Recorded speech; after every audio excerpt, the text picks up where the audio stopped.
अस्सलामु अलैकुम वरहमतुल्लाहि वबरकातुहू व मग़फ़िरतहू। डियर स्टूडेंट्स, उम्मीद करती हूँ आप सब लोग खैराफियत से होंगे। हम आपके टीचर शेख शरीन फ़ातिमा आज के इस सेशन में class 12th maths mathematical logic exercise 1.5 का क्वेश्चन नंबर 2 आपके साथ सॉल्व करेंगे इंशाल्लाह। इससे पहले वाले सेशन में हमने क्वेश्चन नंबर 1 सॉल्व किया था, जहाँ सर्किट दिया गया था और उसके अकॉर्डिंग हम सिंबॉलिक फॉर्म लिख रहे थे। लेकिन अब यहाँ पर उसका उल्टा दिया गया है। यहाँ पे हमें सिंबॉलिक फॉर्म दिया गया है और बनाना है हमें सर्किट। तो यहाँ पर construct the switching circuit of the following. ये बहुत ही आसान है, बिल्कुल भी मुश्किल नहीं है। बस कुछ बेसिक चीज़ें जो ऑलरेडी हम देख चुके हैं वो हमें याद रहनी चाहिए। देखिए हमने क्या क्या देखा था। हमने ये देखा था कि अगर P है तो उसका मतलब S1 है, Q है तो उसका मतलब S2 है, और R है तो उसका मतलब S3 है। ठीक है ना। इसके अलावा हमने क्या देखा था, अगर निगेशन ऑफ P है तो वो हो जाएगा S1 dash, negation of Q है तो वो हो जाएगा S2 डैश, और निगेशन ऑफ R है तो वो हो जाएगा S3 डैश। ये डैश है यहाँ पर। ठीक है। इसके अलावा हमने ये देखा था कि अगर स्विच सीरीज़ में है, तो यहाँ पर हम कंजक्शन का यानी एंड का इस्तेमाल करेंगे। और अगर स्विच जो है पैरेलल के अंदर है तो यहाँ पर हम कैसा करेंगे, डिसजंक्शन का यानी और का इस्तेमाल करेंगे। बस यही बेसिक चीज़ हमें सर्किट बनाते वक्त इस्तेमाल करना है। और देखिए किस तरह से हम आपको पहला सवाल समझाते हैं। यहाँ पर क्या दिया गया है, negation of P। Negation of P यानी ये हो जाएगा, निगेशन ऑफ P यानी ये हो जाएगा S1 डैश। ठीक है ना।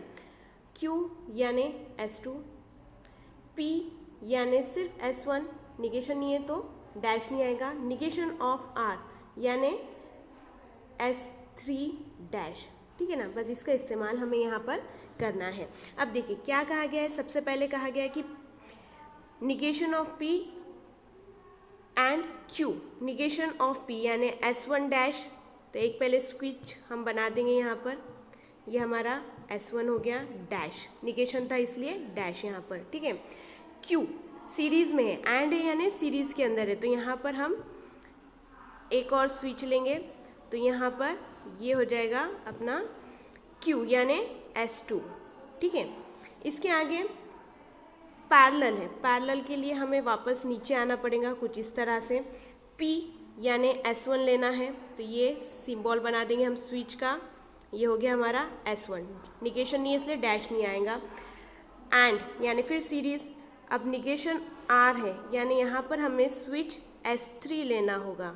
ठीक है ना, क्योंकि निगेशन R के लिए हमें क्या लेना है, S3 डैश लेना है, S3 डैश। यहाँ पर इसे कंप्लीट करने के बाद हमारा स्विच कुछ इस तरह से बन जाएगा। यहाँ पर बैटरी लगा देना होगा, यहाँ बल्ब, यहाँ से करंट इस तरह से फ्लो होगा। इस तरह से ये हमारा सर्किट बन गया। देखिए निगेशन ऑफ P, यहाँ पर ये हो जाता हमारा निगेशन ऑफ P। ठीक है ना। S1 S2 हो जाएगा हमारा Q, दोनों सीरीज़ में है यानी यहाँ पर बना negation of P and Q। ठीक है। इसके आगे नीचे S1 यानी P, S3 डैश, डैश है यहाँ पर S3 डैश यानी निगेशन ऑफ R। ये दोनों यहाँ पर सीरीज़ में है तो यहाँ पर आएगा कंजक्शन यानी एंड।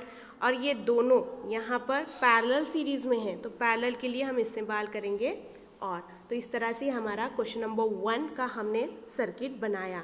आप इसी तरह से क्वेश्चन नंबर 2, 3, 4, 5, 6 खुद से सॉल्व कीजिए।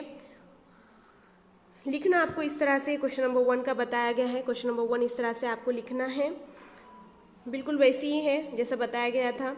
अब यहाँ पर देखिए क्वेश्चन नंबर 2, जो भी आपको क्वेश्चन दिया गया था इस तरह से आपको करना है। सोच समझ कर कीजिए, अगर नहीं समझ में आ रहा तो बिल्कुल पूछिएगा। ये क्वेश्चन नंबर 3 का सर्किट है, ये क्वेश्चन नंबर 4 का सर्किट बनाया गया है, और ये क्वेश्चन नंबर 5 का सर्किट है, ये क्वेश्चन नंबर 6 का सर्किट बनाया गया है। ठीक है ना।